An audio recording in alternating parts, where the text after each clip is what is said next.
Grr, arg. Clear the throat. Welcome to another episode of the Mixtape Podcast, the podcast dedicated to discussing film from a screenplay writer's perspective. I'm your host for this week. My name is Marcelo Nistroza, joined as always by my wonderful co-host, Dean Stark. And on today's program, we'll be talking about the classic parody film Spaceballs from 1987. So, as we do every week, I will toss it over to Dean so she can take us through this film section by section. So, Dean, take it away. Hello, everyone. Yes, we're talking about the Mel Brooks classic Spaceballs, as my co-host said, released in 1987, directed by Mel Brooks, written by Mel Brooks, Thomas Meehan, and Ronnie Graham. Okay, so the opening of this is basically bar for bar Star Wars. It's got the writing that like goes away, and there's so much of it. I actually was like, oh, you know what? I don't want to write this down. I'm just gonna I'm gonna take a photo of my TV so I don't have to write it down. But then I realized there was so much of it that I couldn't get it all in the shot. So I took a photo of half of the writing and I wrote down the other half because look, as everybody knows, if people listen to this, I can't read my writing. So let's just see how this fucking goes. All right. So it starts off. Sorry, folks. Okay. In a galaxy very, very, very, very far away, there lived a ruthless race of beings known as Spaceballs. The evil leaders of planet Spaceball, having foolishly squandered their precious atmosphere, have devised let's keep going. I knew it would fuck me up. I knew this is going to fuck me up. Anyway, I'm going to keep going. I'm going to keep going. You can do it. I can do it. You know, I just need a pep talk. Yeah, come on. Let's do it. Come on. Let's go. Okay, all right, okay. Have devised a secret plan to take every breath of air away from their peace-loving neighbor, Planet Druidia. Today is Princess Vespa's wedding day. Unbeknownst to us, danger lurks in the stars above. Yes! Fucking did it. Yes. I only fucked up 2 times. Fuck yeah. All right. And on the tail end of it, it says, if you can read this, you don't need glasses, which I always found funny. Now, listen, people that haven't seen this movie, this is kind of, look, I wouldn't call it a kid's movie, but it's kind of, the comedy in it is very 80s. It's very 80s, very early 90s. So if you were to watch it as an adult today, you would just find it stupid. But for the time, and because I watched it as a kid, it's just a classic. And people of my generation will understand that. So before I move on to the opening scene, what did you think of is that the opening scene? I don't know. It's not the opening scene. It's just like the opening paragraph. So what did you think about that, about the scrolling, about the how they kind of mimicked Star Wars? What do you think? Yeah, well, for anyone who is wondering, this movie is a giant parallel of Star Wars, and as someone who watched the movie in pieces when I was a little kid, but really didn't remember any of it, I thought that the opening of this film was beat for beat Star Wars, except really fucking stupid. Lo and behold, I did not know the hilarity and the stupidity that I was in store for, but I thought the opening was funny and interesting, and it told you right off the bat what type of film that you were about to watch. Right. So the opening scene, I always giggle at because it's a very, very, very long shot of a space vessel, which again is making fun of Star Wars because they had that same shot and it was really fucking long, right? So they're just making it twice as long as how it was in Star Wars. And when we get to the tail end of the vessel, it has 3 boosters and then a car sticker that says, "We break for nobody." Which is like, I'm telling you, I'm going to be giggling like I'm 10 years old again watching this movie, but I thought that was pretty funny. So what are your thoughts? Yeah, no, as the ship kept scrolling across the screen, I was like, what the fuck? I'm like, how long is this fucking ship? Then when we got to the back of it with the boosters and it had this sticker that says, "We break for nobody," I'm like, ha ha ha ha. Very funny, Mel Brooks, but seriously, that shit is fucking long. And just so you know, folks, when I was taking notes for this movie has so many jokes in it, and I love every single one of them. And I couldn't write them down, otherwise this podcast would be like 3 hours long. So I kind of only wrote down my favorites. I have 2 favorite scenes that have never wavered, and when we get to them, I will tell you. Do you have a favorite scene? Don't tell me now, just when we get to Yeah, it. I know. Well, okay. I won't. Well, I won't spoil it, but it involves a member of a certain ship that gets lost in a certain area of space. Okay, so now we're moving on to the first scene, and we go inside the ship that was the fucking longest shot ever, and we meet Dark Helmet or Lord Helmet, and he's played by Rick Moranis, and obviously it's a take on Darth Vader, and he has a giant oversized Darth Vader helmet, which I always thought was hilarious when I was a kid. It's like this is like the Wish version of Darth Vader, and just the way he's dressed is just like someone that doesn't really understand like dressing up for Comic Con. Like that's what they would dress in. If you haven't seen the movie, I would recommend you see it. Anyway, so he does this villain walk, and you've got this villain music, and then right as he gets to the end, you can like he's like having trouble breathing, and then he lifts the helmet up. He's like, "Oh my god, I can't breathe in this thing!" And you find it funny because it's Darth Vader, but it's not Darth Vader. So just with that scene, it's like, oh, this is a parody, which we already know we're in, but it's not him. So he's kind of doing a different take on the character. And then he says, I'm going to call President Skroob, which is played by Mel Brooks, and tell him we are approaching Planet Druidia. And his workmen tell him he's done it. And Dark Helmet puts, what is it? Wait, what did I write? His workman tells him he's done it. What did he do? I wonder if I didn't write that down. Fuck. I knew as I was writing this, I knew it. I knew my writing was going to fuck me up. Oh, that's right. Sorry. I didn't put correct grammar. Right. So he says, tell President Skroob we're approaching Planet Druidia. And one of his workmen says he's already done it. He's already told the president. And so Dark Helmet gets pissed off and he puts a ring on his finger. And there's a laser that comes out and beams directly onto his balls, which again, when I was 10, thought it was hilarious. And I'm like, oh, that's really weird. And then there's a colonel that's like one of the main characters, and he pulls him over to like a Mr. Coffee machine because he's like, show me the radar. And he goes, is this the radar? He goes, no, it's a coffee machine. He's like, oh, okay, well, where's the radar? He goes, oh, the radar's right here. He's like, lucky I have my coffee. Like Dark Helmet is such an idiot. Dark Helmet reminds me of the Wicked Witch and Zur from Last Starfighter because he's so inept. He's so he's so stupid and he's so inept. Wait a minute. I do not agree with that at all. Dark Helmet is not like the Wicked Witch. You take that back right now.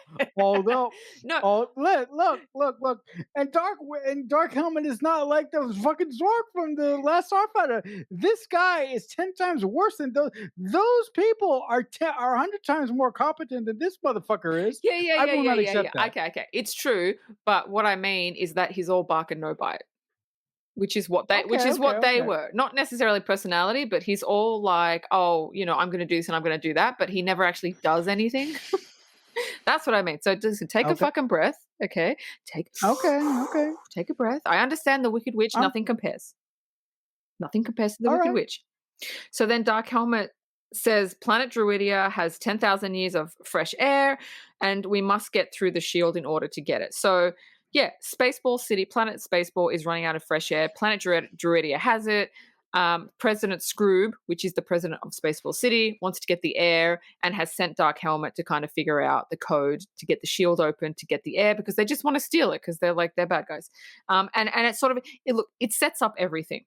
It sets up Dark Helmet is an idiot. It sets up the planet Druidia has 10,000 years of fresh air, and it sets up the goal. So this is within the first 5 minutes, everything is set up. So what say you?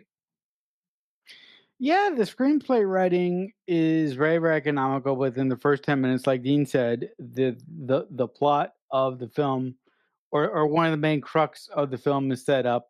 Dark Helmet is very fucking stupid. I really like the scene when he walks up to the radar screen and he goes, I don't want to see the radar screen. I want some coffee because I always need coffee when I'm looking at the radar. I'm like, what a fucking student, but I loved it. I loved his. I thought the ring that shoots the laser that hit the other guy in the nuts. That was funny, kind of childish, but funny all the same. Mm. Yeah, I just thought that it was a really really funny introduction to Dark Helmet. Yeah. So now we are on Planet Druidia, and we are at a royal wedding. And so I love the board outside the wedding chapel. It says today the royal wedding of Princess Vespa and Prince Valium. Tomorrow, bingo. Again, it's You probably know, just me that finds that funny. I must admit that every time I heard the name Vespa, I thought of the Bond girl Vespa from Casino Royale, from Daniel Craig's Casino Royale. Oh, okay. But like you, I found the board humorous. I like the board. Yeah. So now we go in and we meet Princess Vespa, which is played by Daphne Zuniga, and her father, and Dot the robot. So Dot is a take on C3PO and is voiced by Joan Rivers. And as they walk down the aisle, she doesn't want to do it. She doesn't want to marry the prince. She's like, "Oh my god, do I have to do it?" And he's like, "Yes, you have to do it. He's the last prince in the galaxy. You're a princess. You have to. You have. There's no one else to marry." And so so his name's Prince Valium. And if you're too young, if you don't understand what that is, Valium is a pill that makes you go la la to sleep, Yep. right? Uh-huh. Makes you go. Yeah. And so he's standing there yawning, which I find funny. This is kids. Valium is yummy. Sorry, go ahead. So the princess gets to the altar and she bolts. She's like, "No, can't do this. Don't want to marry him." She runs right out the door. Dot's fucking holding onto the back of her dress, and she's after her. And then she goes outside. She gets into a shuttle outside with Dot, and they fly away. And that's it. So that's set up Princess Vespa. It sets up she's defiant. She doesn't want to do what her father tells her to do, and she's got a robot, and that's it. She's gone. So what do you think? I thought it was a good setup for Princess Vespa. It showed that she was free willed, and it showed that she wouldn't marry somebody who doesn't love her, and somebody who is obviously a fucking dropkick in, Mm. in Princess Valium, because that motherfucker couldn't even stay on his own 2 feet Yeah. for 2.5 seconds. Yeah. So I mean, that also brings up. I mean, when I watched it, I don't know why my head went there, but I felt bad for people who have to go through arranged marriages and Mm. married by um get married to individuals that their parents chose for them. Yeah. I'm like, that's not the right thing to do, but that whole thought came into my head as I was watching this Vespa scene, Mm. and I like the part where she runs out of the chapel, gets into the spaceship, and flies away. So next we have an introduction to Captain Lone Star and Barf. Barf is a Mog, which is half man, half dog, and it's played by the wonderful John Candy. And they're in a Winnebago in space. So it's like a spaceship, but a Winnebago.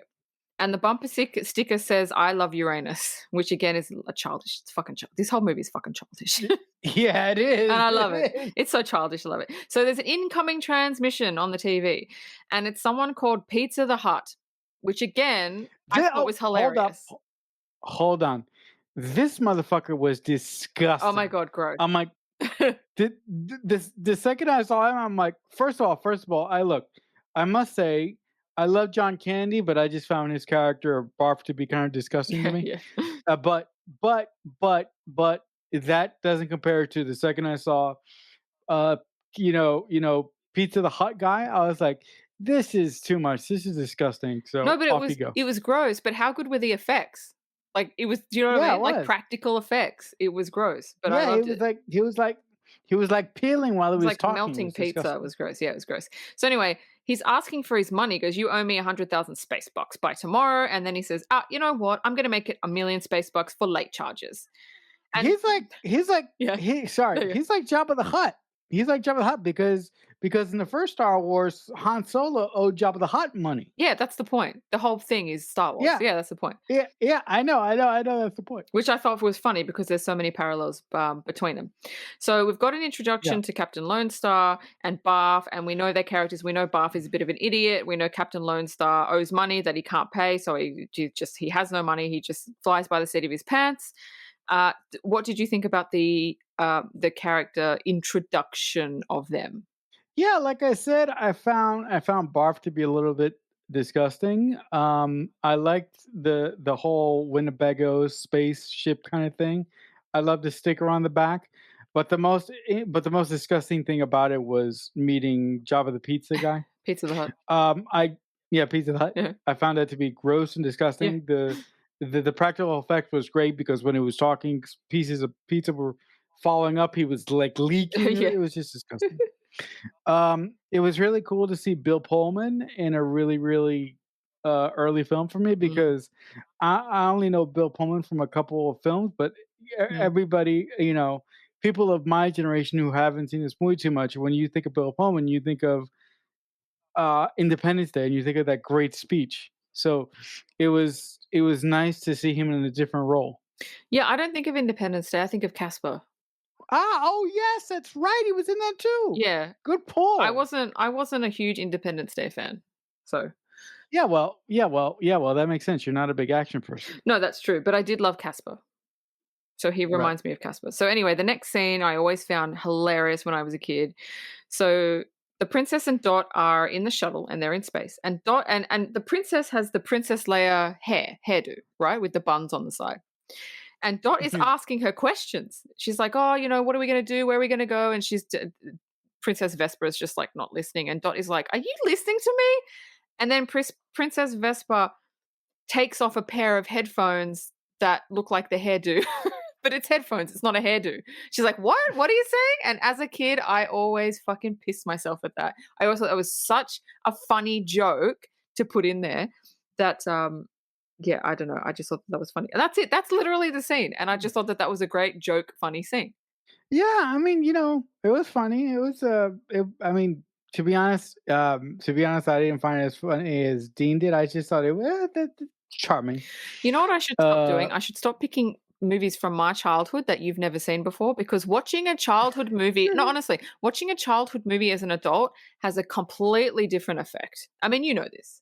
yeah, no, but I do want to, yeah, I do want to reiterate. I saw this movie when I was a kid, but that was years ago, and I only saw it like once. Yeah, yeah, but you don't remember it. Um, no, no, No, no, no. no. Okay, so anyway, now we're at Spaceball City and we're with President Skroob, which again is played by Mel Brooks. And he opens a drawer and there's a can of Perry Air, and then it says canned in Druidia, and he starts sniffing it like it's cocaine or something, like it's a drug, because there's no air there. And they're running out of air. So, of course, he's got a secret stash. So, there's a transmission on the TV, and Lord Helmet, the woman comes on and she says, Lord Helmet has informed them that Princess Vespa is in sight. Spaceball 1, which is the big ship from the beginning, is closing in. Would you like to observe? And then he's like, yeah, yeah. And then she said, shall I have Snotty beam you down? Again, I found that funny. And he's like, oh, I don't know about this beaming thing. And so he stands in the beam and it does it. And then it beams him to where he needs to go, but he's backwards. And then Snotty's like, oh my God, I'll help you. I'm going to do it again. And so he does it again and he beams back normally. And President Skroob is like, you know what? No more beaming. I'm just going to walk. And he literally just walks into the next room, which I thought that was funny. Yeah, the Star Trek fan in me got a real kick of him beaming, and when he beamed, his body was like deformed, because that's a fucking horrible thing about transporters. Like, you step into a transporter and you think you're gonna show up the right way when you dematerialize on the other side, but sometimes they have these things called transporter accidents, and when you have a transport accident, it is possible for you to come. It is possible for you to come either inside out, or things can be in the wrong place. So I really, really found that scene to be really, really fun, and the fact that he didn't even have to beam; they could just walk. He just could have walked to the command center by walking to the door in the side of his office. I thought that was great. So now we're with Dark Helmet on Spaceball 1, and he starts firing at the princess, at the ship she's in. And she's like, oh my God, what's happening? And then she says a line which I love. She goes, I don't have to put up with this. I'm rich. And I'm like, okay. So she starts calling her dad for help. And then he calls Lone Star. And Lone Star said, look, I'll do it for $1,000,000 space bucks. And he agrees. The king agrees. He's like, just go and get my princess. They see the princess is in a tractor beam and they decide, why don't we jam the radar so they can get her out? And literally Barf presses a button and a jar of jam comes out of their ship and hits Spaceball 1's radar dish, literally a jar of jam. And then we go into Spaceball 1 and we have the amazing Michael Winslow, who is from, people will know him from Police Academy. He's an amazing voice actor and he's doing all the radar sounds, and Mel Brooks hired him specifically for that scene so he could do the radar sounds. So he didn't have to put it in post because he can just do it. And then I knew that guy. yeah, I knew that guy. I knew that guy sounded familiar. I'm like, is that the guy from Police? From Police? yes, I'm like, yeah, yeah. that is the guy from Police Academy. And then he says the radar appears to be jammed, and then jam starts like pouring down the screens, and then Dark Helmet's like, strawberry, Lone Star, only Lone Star would do this. And I'm like, okay, so that's that scene. Yeah, no, I look. I thought it was cool. I did find the scene funny where, when Vespa said, "I don't have to put up with this, I'm rich." I did find that really funny. I did find the jam thing funny, but the best thing for me about the whole scene was the guy from Police Academy doing all the radar sounds. That was Yeah, just really yeah, cool. that was cool. That was cool. So Lone Star and Barf get to the princess and they rescue the princess because they've jammed their radar. But she won't go without her luggage. She has to have her luggage. And Lone Star is pissed. And he's like, how the hell, who does she think what does she think this is? So he gets over the microphone and he says he's going to dump the luggage the first chance he gets. She replies, she's pissed off. She's like, how can you treat me this way? I'm a princess. She's like, you're not going to touch the luggage and you need to clean this place up because it's disgusting. And then he gets pissed. And she's like, I will not be rescued in such filth, like typical princess. And then he does the one thing that pisses her off the most. He calls her sweetheart. Listen, I really like the scene because it's a classic sort of, I fucking hate you. You're saying everything I'm not used to. You should treat me with respect. But here's the thing: Hmm. when you encounter somebody who is used to living a certain way, and you want to bring them down a couple pegs, Yeah. show them how insignificant they are Yeah. to the greater scheme of things. And that's what I think Yeah. Lone Star accomplished in that scene. He showed her that she's not as big of a shit as she thinks she is. Yes, I agree. So I thought that scene was very effective in two aspects. Number one, brought her down a couple pegs. And number two, it really showed the start of their friendship and how their dynamic is gonna get better throughout the film. Exactly. So now we've got the princess's car getting raised into Spaceball 1. Dark Helmet doesn't know she's not in there. He's captured her. And it's funny because he does this whole fucking speech about, I've got you now and, this is what I'm going to get from you, blah, blah, blah. And then he opens the door and there's fucking no one in there. And he's like, what the hell? Where is she? Like, oh my God. It's like every time he tries to be boss, he just looks like a dick. Like there's just like the Wicked Witch, right? That's what I mean. Every time she tries to do something, it's like he's like foiled by Lone Star. So that's another parallel between him and the Wicked Witch, which I thought was funny. Yes, but I have a retort. The Wicked Witch looked scary as fuck. This motherfucker, Dark Helmet, I just want to punch him in the fucking face. No, I know. Not looks, personality. He's so stupid. Personality. Not look. They're not all the same, but sometimes he does. I'm like, well, that's Wicked Witch shit. I know. So Dark Helmet is fucking pissed. And just as he gets, oh no, I've already read that. Why? So blah blah blah. So did you tell me what you thought about that scene? It was good. It was Dark Helmet acting like a fucking moron. He was great. Right.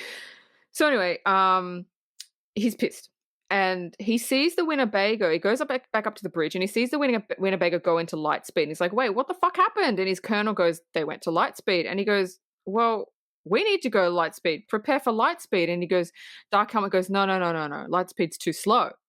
And his colonel goes, too slow? And Dark Helmet goes, we need to go to ludicrous speed. And his colonel almost had a fucking heart attack. He's like, And then he goes, okay. And then he's like preparing everyone for ludicrous speed. And he's like, sir, to Dark Helmet, maybe you should put your seatbelt on. He's like, nah. And then they go to ludicrous speed, and then Dark Helmet just gets like they're going so fast that his body's getting pushed back and his face is getting pushed back. And then he tells him, we've overshot Lone Star. You have to stop. And he's like, well, we have to slow down first. He's like, no, just fucking stop. And so he stops it, and then Dark Helmet fucking smashes into basically the front window bit. um, but we're with the Winnebago, and they see the ship go past them. And they're like, oh, they must have overshot us by at least a week and a half. But now the Winnebago is out of gas. And so it's like, we have to make an emergency landing. And so then they go and they land on a desert moon. Yeah, no, I look. I thought Dark Helmet's idea to go to Ludicrous was funny as hell. Well, when the colonel pushed it on and Rick Moranis like elevated and his face started to go in and he just started to lose all like it was just a really really great scene. And when they shot past Lone Star's Winnebago and Dark Helmet did a face plant into the monitor over there, I thought it was just great. So now we're on the planet, and the princess is pissed. She's pissed they've crashed. She's pissed he can't drive, and she wants to rip him a new one. And Lone Star wants to rip her a new one. And Barf is like, "Oh wait, no, wait, you don't know what she looks like." And he's like, "No, you've seen one princess, you've seen them all. They're all but ugly." And Barf is like, "No, but he goes, no, I'm not listening to you." And so he storms out the back of the Winnebago because they haven't seen each other yet. And she storms up to him, and they have this moment where they look at each other and they go, "Oh my god, they're actually like." He's attractive, she's attractive. Fuck. This is not what I was expecting. And it's just a moment that I think is really, really well directed by Mel Brooks and obviously well acted by Daphne Zuniga and Bill Pullman. So they're looking at each other and they're like, oh, okay, they're attractive. And then they start having words. And she says she's not going without her luggage. And he says, take only what you need to survive. Right? I just want to say two things. Yeah. Number one, when you walk into a room and you see a beautiful person, you like have this like, holy shit, she's beautiful. What do I do? Yeah. And I really felt that Bill Pullman really did a great job sort of showing that effect when you walk in, when you see a beautiful person, you're like, oh my God, I can't think, what the hell am I going to do? Somebody's got to talk. So I thought that was really effective. And I also think that they got to let go of the fucking luggage because it's ridiculous. I know. But then like take only what you need to survive. And then the next minute they're walking through the desert and Lone Star and Barf are carrying so much of her luggage. Like they've got a trunk and they've got and she's just laughing. And then Barf goes, fuck, I hope she didn't forget anything. Like, it's like, but that's a chick thing. It's like, take only what you need to survive. All right, well, we're going to take 3 caseloads. That's a chick thing, which I resonated with. And I'm like, that's hilarious. No, but because the really universal thing about women is that they have everything that they need in their purse, right? They go into that purse, they got fucking everything. Yeah. And I think that I think that this scene is sort of an example of that, but like on a hilarious scale. Yes. So like I mentioned, one of the luggage they're carrying is like a massive trunk, and Lone Star drops it and he goes, no, I'm not doing this. And he opens it. And he's like, what the hell is in this thing? And he pulls out a giant hairdryer, which I always find hilarious. And he's like, what is this? And she's like, it's my hairdryer and I can't live without it. And as a girl, it's like, you resonate, right? You totally resonate. You're like, yeah, I get you, babe. And then he just drops it in the sand and he's like, we're not taking it. And she goes fucking ape shit. She's like, pick that up. And he's like, you pick that up. And she can't do anything because she doesn't want to carry the luggage. And then they just keep walking and he leaves it, which I found that scene so fucking funny. Yeah, I mean, look, as a guy with long hair, I need my fucking blow dryer. I resonated with that too. Yeah. So now we move on where we're back with Dark Helmet. And his colonel says, oh my God, okay, this scene is so funny. He wants to see he goes, because they're trying to find where Lone Star is. He goes, all right, get me the video VHS of Spaceballs, the movie. And Dark Helmet goes, what do you mean? We're still in the middle of making it. And they actually break the fourth wall in this movie. Rick Moranis keeps looking at the camera, goes, we're still making it. And he's like, yeah, but we can put the movie in, and then we can fast forward. That's not the best part. Yeah, we can fast forward to where the princess is, and he goes, "Oh, okay," and he puts it in, and he starts playing it, and then the movie starts playing what we've already seen, and then the ludicrous speed, the thing is happening. Is like, oh my god, and then they get up to this part where it's like at the exact part of the movie, and so what's on the screen in the movie they're actually doing. He's like, "What is this?" He goes, "This is now." He goes, "But when will then be now?" It's like soon, but now is then, and then is now. It's like what? No, this is happening now, but it's not now. It's not going to be now in a few minutes. It's going to be then, but now is now. It's so And cool. it's It's so so well fucking written. stupid. It's so well written. And then, of course, they fast forward and they find, and it's such a good way to propel the movie forward in a really funny way because it's like, true, how are they going to find them? And Mel Brooks's brain, if he actually, yeah, he did come up with it. Um, Goes, all right, what if we just put the movie in so it's like easy? And usually, if they did this in any other movie, obviously you couldn't do it. But in this movie, it worked because it was funny. And it's like, oh, that's where they are. So it's like that, but pushes the story forward. And I just thought that was such an ingenious thing to put in a movie. No, but you could only do that in a parody like this, because in a normal movie, that would be fucking unthinkable. Yeah. Like nobody ever would do that. But it's just a really, really funny scene, and I love it when they get to the part where they run out of the shit that's already happened, Mm. and Rick Moranis is like moving his hand, and as he moves his hand, you see it happen on the VHS tape. I was like, this is fucking great. It was just a really, really funny, a masterful idea by Mel Brooks and his co-writers of this film as well. So now we're with the Princess, Lone Star, Dot, and Barf, and they've made camp at night in the middle of the desert. And Lone Star starts telling Princess Vespa a story about how he doesn't know where he came from, and he was left on the steps of a monastery with only like a pendant medallion around his neck, and he has no idea what it means. He pulls it out, and it's got this really weird writing, and it's a really nice scene between the princess and Lone Star because they're bonding. But as soon as they laid eyes on each other in the Winnebago, you could see there was instant attraction. And so their banter back and forth from that point on was very playful. It was very like, I hate you, but I find you insanely attractive. What am I going to do about it? Like it was that. It was that banter. And this scene makes sense because in a lot of movies, they've got two people hating each other and then two scenes later, they love each other. And it's like, no, that doesn't make sense. But this makes sense. And it's funny because it's a really nice bonding moment between them, and then they go to kiss, and then Dot, which is C-3PO, she's got an alarm that goes off, and it's a virgin alarm. And she intervenes. She's like, "What do you touch? What do you touch?" She's like, "Oh my god, nothing. You didn't touch anything," which I find really, really funny. So the next day, they're all walking through the desert, and they all pass out. So Lone Star's walking, is like, "Water, water," and then Barf is like, "Water, water," and then Dot, pan over to Dot, she's like, "Oil, oil," and then you pan over to the princess, and she's like, "Room service, room service." And I'm like, oh my god, what a princess thing. Anyway, they all fucking pass out because they've got no water, and then these little people called the Dinks in little sparkly robes find them, give them water, and kind of lead them out of the desert. So anyway, what do you think?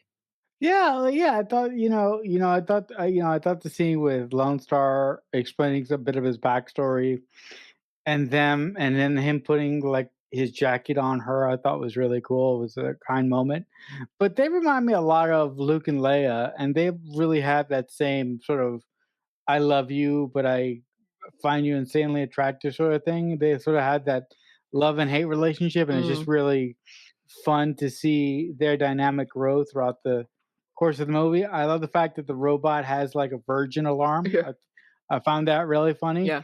I like the lines when they were all going through the desert and they kept passing out and the things that they were saying. Mm. It was great. The Dinks reminded me of the Jawas.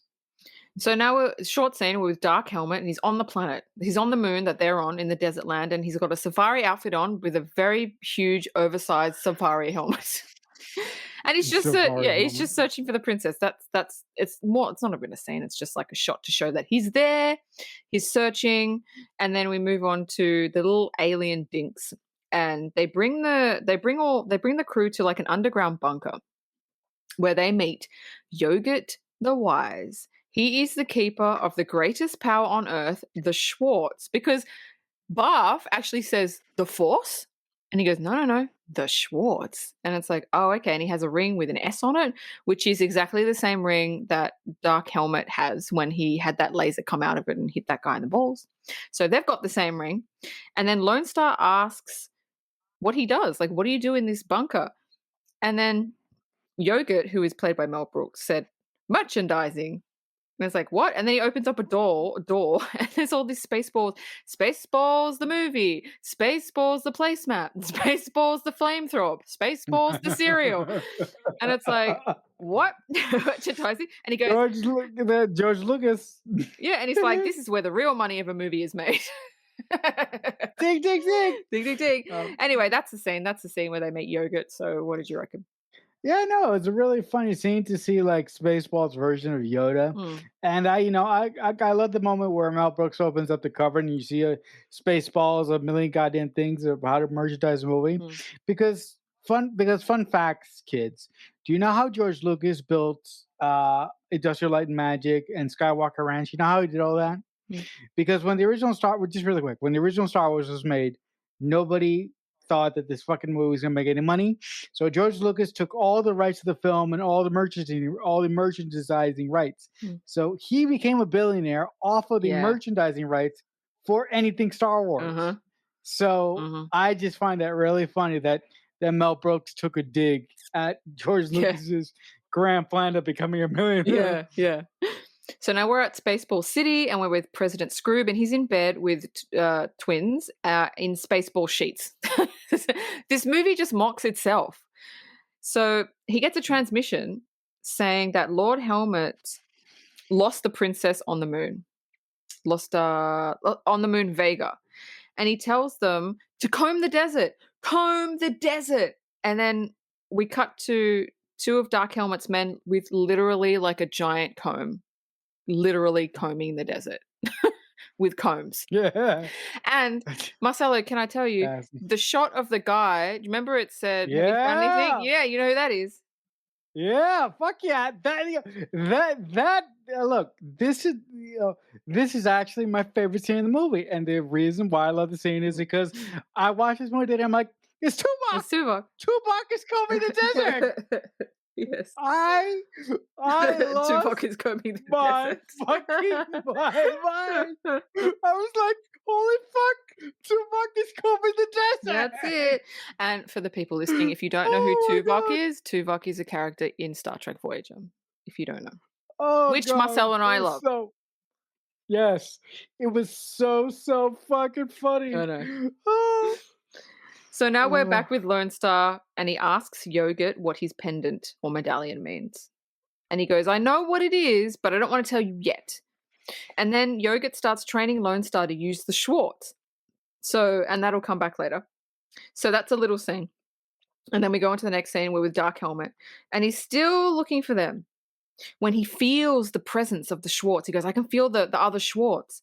And then he finds the door to the bunker, but he can't open it because Yogurt got the good Schwartz ring and he didn't get the good Schwartz ring code. So it's funny because it explains it, because you have to be able to explain why he can't open the bunker door. And I reckon they just wrote the line of dialogue, just make it so that Yogurt got the good ring and Dark Helmet got the shit ring. And that'll make sense. And weirdly enough, it fucking does make sense. It works. It works. And so he's like, it absolutely works. And so he's like, But I can't go in there, but I can make them come out. So what do you think about those two little scenes? That was cool. And, like you just said, Mel Brooks and his co-writers ran into a little conundrum there as to why Dark Helmet couldn't open up the door. But it was just really simple.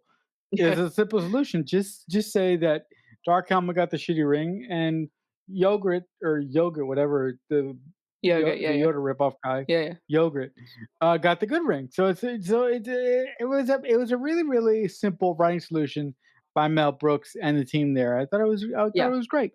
Now we're inside the bunker when the princess hears the voice of her father calling her, Vespa, come out. She steps out of the bunker and she sees her dad, and then her dad turns into Dark Helmet, and she's followed by Dot, and her and Dot get kidnapped by Dark Helmet.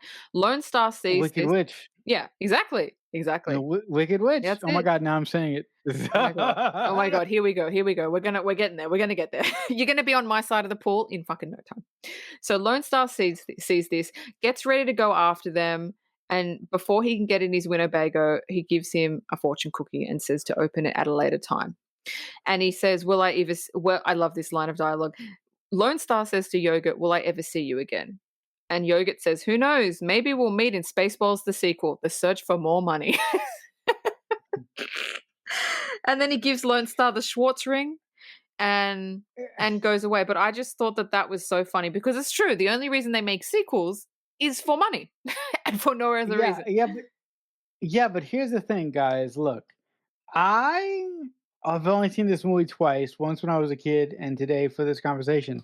But I've heard the legend among the movie community that they've wanted poor Mel Brooks to make a sequel to this movie for years. And I'm like, I even know the title of the movie. Hmm. Like, and I was like, that would be such a good idea if they actually do that and they make that the title of the movie. But I don't know. I don't know how they're gonna get, like, if they were to do it. I don't know how they would get Rick Moranis out of retirement though. In 2015 he was going to do it. He was going to write it because you're right, people have been hounding him to do a sequel because it's a cult movie. Um the reason he kind of not didn't want he Didn't? does want to do it, but the fact that some of the characters have passed away. John Candy's passed away. The Princess Vespa's father, he's passed away. He has no. Oh, okay. Daphne Zuniga said that she would go back. Bill Pullman would go back. Yes, Rick Moranis is retired, but he's actually coming out of retirement now, so I don't think they would Yeah, have he any is trouble getting him. I don't think it's getting that. him back. I just think there's a couple things that maybe it's up to Mel Brooks. It's not up to anybody else. It's May up to him. No, of course it is. Yeah, of course it is because he created a thing, and also, no, I don't want to say that 'cause just in case it's in your trivia. But off you go. All right. So this is one of my favorite scenes. And there's a shot, and Dark Helmet is in his room.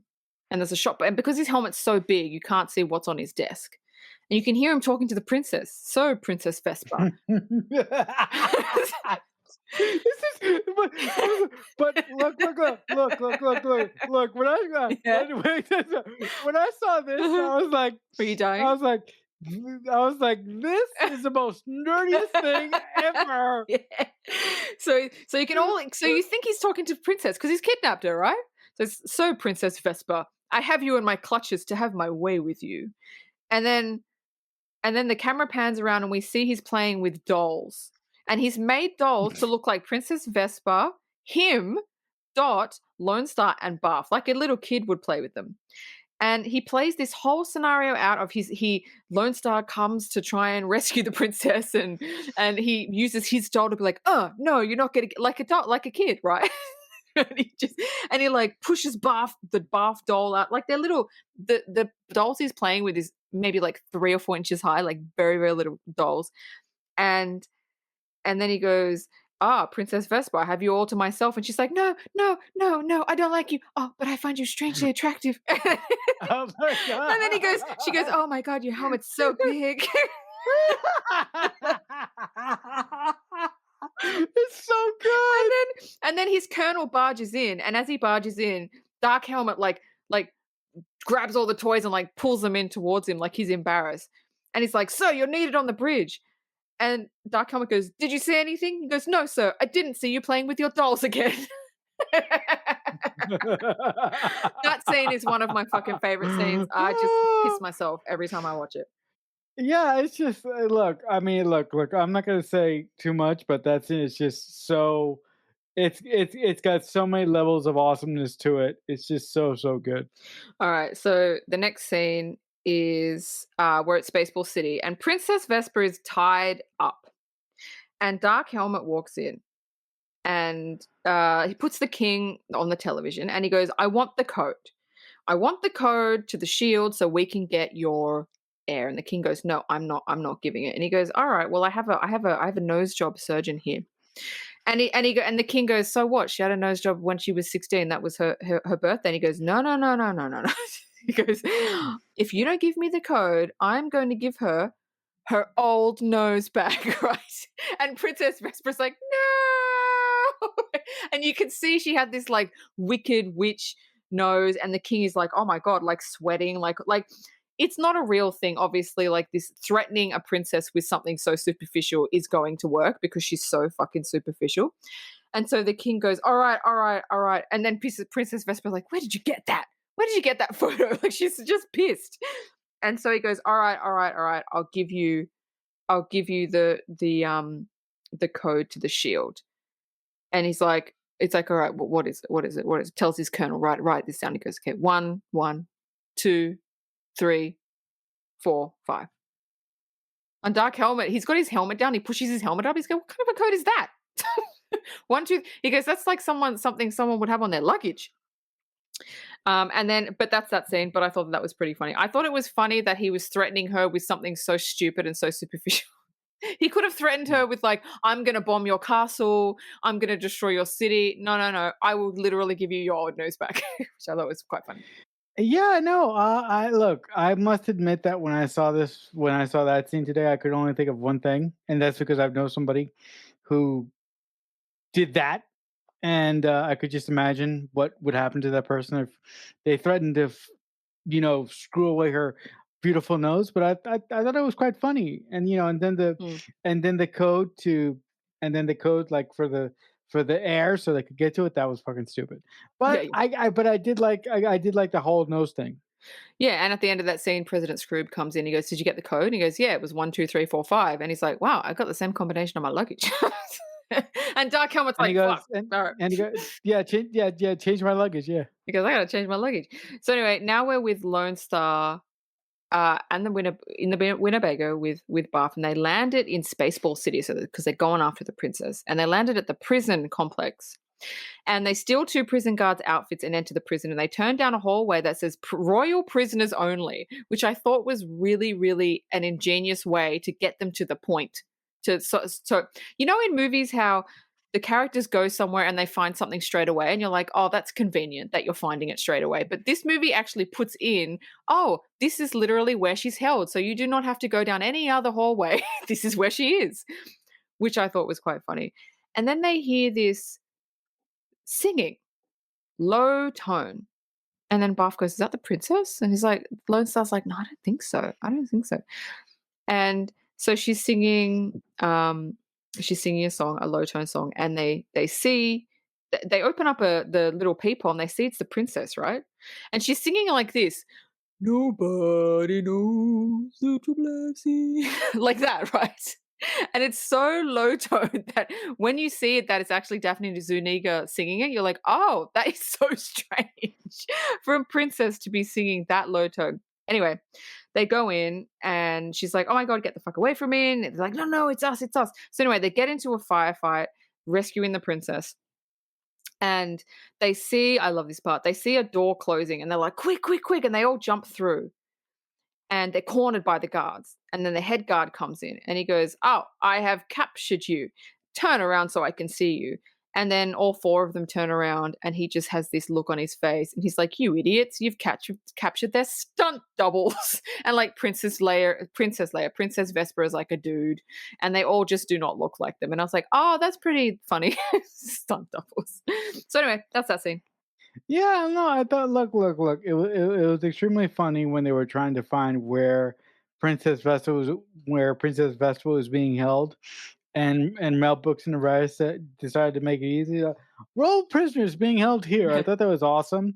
But the funniest part was the part where they heard the singing, and we discovered that Princess Vespa has like this really low tone voice. I thought that was great. But also the scene in the corridor when they turn around and it happens to be their stunt doubles. I thought that was an ingenious choice by Mel Brooks and his co-writers. So I like those. I like these scenes quite a bit. Yeah, so Mel Brooks, actually, before they filmed that scene, he said to Daphne Zuniga, like, I'll get someone to do the singing scenes for you, someone with a low tone. And she goes, no, I can do it. And he's like, are you sure? It has to be low. She goes, no, I can do it. And she ended up doing it. And he was like, oh my God, that's great. So he left it in. Yeah. So now is my second favorite scene of the movie. Lone Star, Barf, Dot, and the princess reach the Winnebago outside the prison complex. And there was just so many guards. And Princess Vespa tries to get in. She's like, she says to Barf, where are the keys? And he's like, they're inside. She's like, oh, great. And then Lone Star goes, he hands her his gun and says, hold this, I'll try to get the door open. And she's holding it like a kid would hold something they just do not want to touch. She's like, oh my God, I hate guns. And then this is the part, one of the bad guys shoots at the princess. And her demeanor Daphne Zuniga, oh my God, bless this woman, her face completely changes from, ew, I don't want to hold a gun, to she just looks at this guy that shot it. Like, how dare you shoot at a princess, right? She didn't say it, but her face says it all. And then she says, my hair. He shot my hair. Son of a bitch. And then she gets the gun. She like cocks it and just goes and just like takes them all out. Don't mess with the princess's hair, folks. Honestly, like, and then Lone Star's like, what the hell? There's like 20 of them like down, and oh my God, that's my favorite thing. I just love it. I just love it so much. Anyway, that's that thing. Yeah, no, it's a great team because at first Lone Star hands her the gun, and you like you said, she wants no part of it. But the second that somebody shoots at her and fucks up her hair, all bets are off, and then she just lays waste to those people. Yeah. It's just a really good scene, and like you mentioned, the actress has a face of like non-interest, but the second she gets shot at, she just shows a serious face, and then she just kills everybody. So it's just a really great funny scene for the way that the actress plays it. It's so funny what motivates her though, because everybody's shooting at her. She doesn't care. Everybody's shooting, but as soon as they shoot at her, it's like it's on. She doesn't care about anyone else. She just cares about her. But she's very self-centered for most of this movie. She is. That's true. So now we're at Dark Helmet's vessel and Spaceball 1, and it's reached the air shield of Planet Druidia. And Lone Star catches up to them and sees them. And he's like, the shield opens, and it's only like imagine a shield around Earth, and a little doorway opens. And he's like, how the hell are they going to get the air out? Like, how are they going to get the ship? And then Spaceball 1 starts transforming into Mega Maid. So it transforms into a maid that has a vacuum cleaner, and the vacuum cleaner goes over the hole and starts sucking all the air from the planet. Lone Star uses his Schwartz ring to move the basically on button of the vacuum cleaner to reverse, and it reverses it. And Dark Helmet's like, what the hell is happening? And his colonel goes, she's gone from suck to blow. Oh, Jesus Christ. That's that scene. That's I told you, I'm a child when I watch this. I turn into like a 10-year-old. But the thing is, even I, when I was watching that scene, I turned into a 10-year-old when he goes, she's good. When he goes, she's going to suck from blow. I just went, it's just a look. I'm not gonna say too much, but it's just a really, really funny scene. It is. So Lone Star flies his Winnebago into the maid's ear, searching for a self-destruct, and he finds it, and he leaves the Winnebago. And he gets to the self-destruct, and when he gets there, he's confronted by Dark Helmet. And Dark Helmet stands there, and then he says, oh, God. Every time I say a joke, I'm like, oh, man, I feel like a 10-year-old saying this joke. But I do find it funny. He goes, I am your father's, brother's, nephew's, cousin's former roommate. And Lone Star's like, what does that make us? He's like, absolutely nothing. But that's not the best joke in the scene. Yeah. Well, what is it? That's not the best joke in this. What is it? Oh, when Lone Star goes, when Lone Star goes, I will always prevail over you because. Oh, because, yeah. Because, okay, yeah. Okay. Because good is dumb. All right. Okay. I'm coming up to that. Yes, I love that. Okay. I love that line. So they both have a Schwartz ring, and it basically, when they activate it, they look like lightsabers. So they have like a lightsaber funny fight. Dark Helmet ring fight. Oh yeah, a ring fight. Dark Helmet gets the ring away from Lone Star, and then he says, "Evil will always triumph because good is dumb." So good. So good. So the self-destruct. So he knocks. Lone Star knocks. What's his face into the self-destruct. Dark Helmet. Yeah, Dark Helmet. Lone Star races back to his Winnebago. Everyone in Spaceball 1 starts evacuating because you can't really stop it.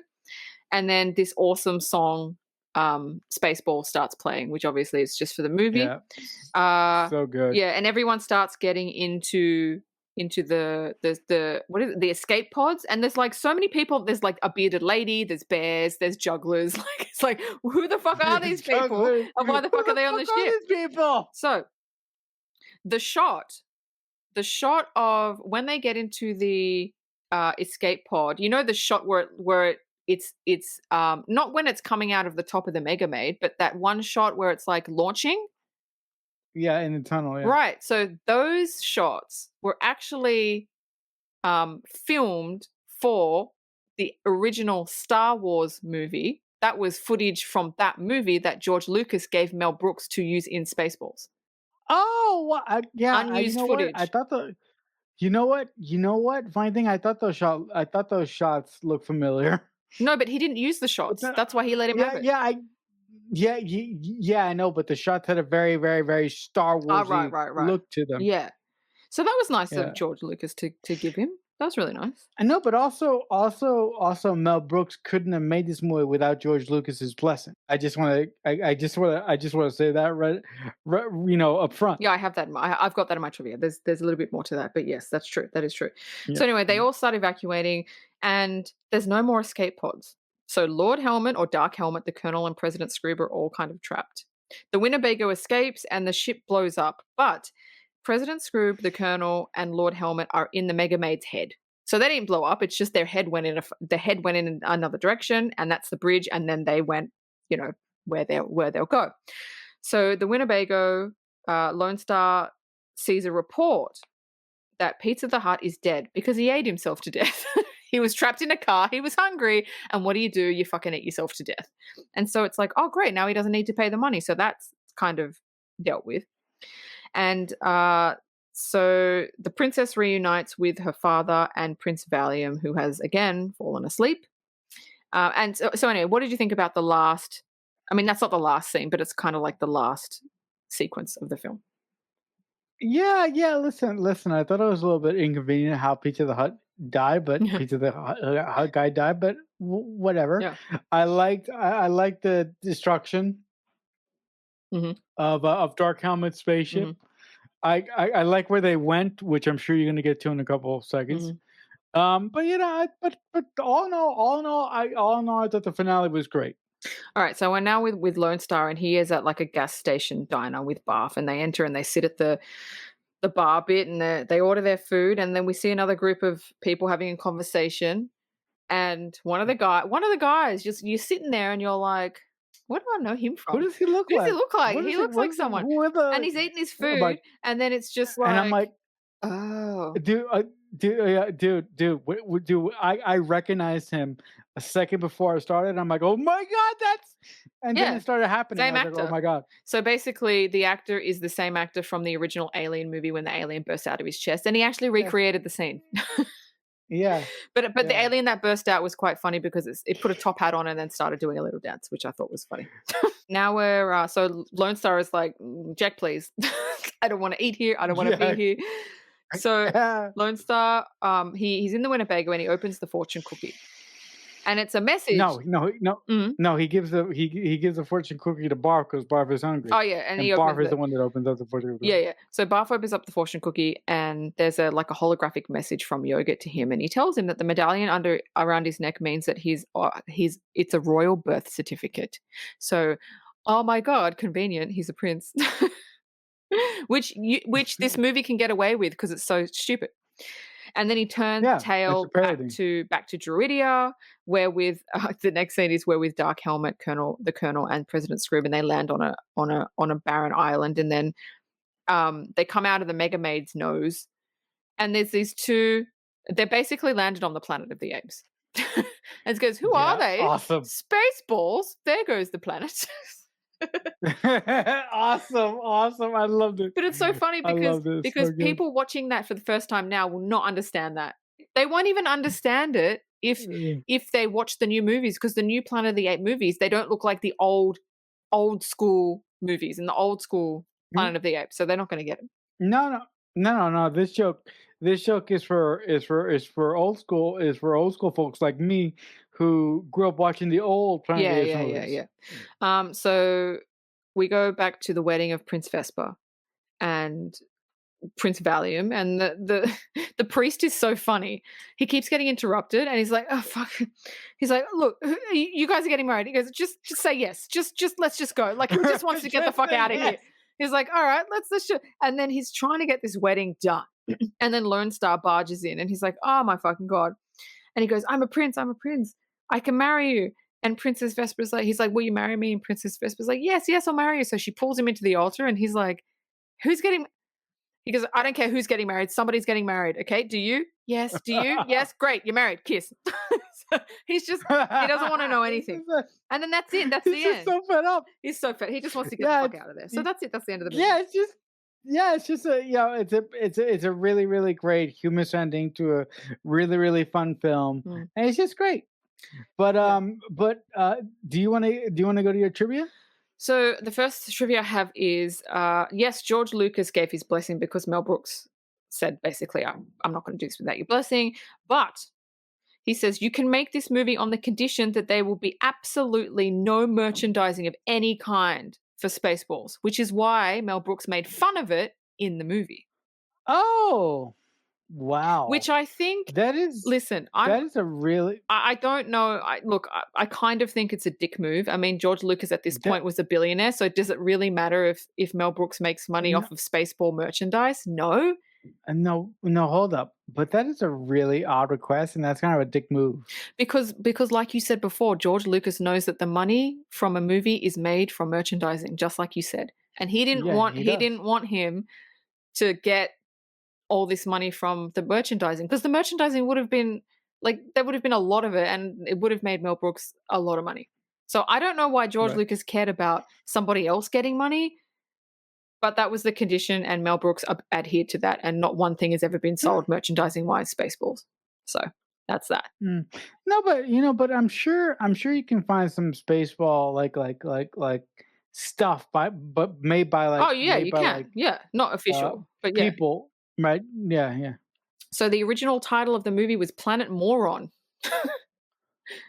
I like Spaceballs better. Yeah, because they called it they couldn't call it that because there was a British film that had a similar name.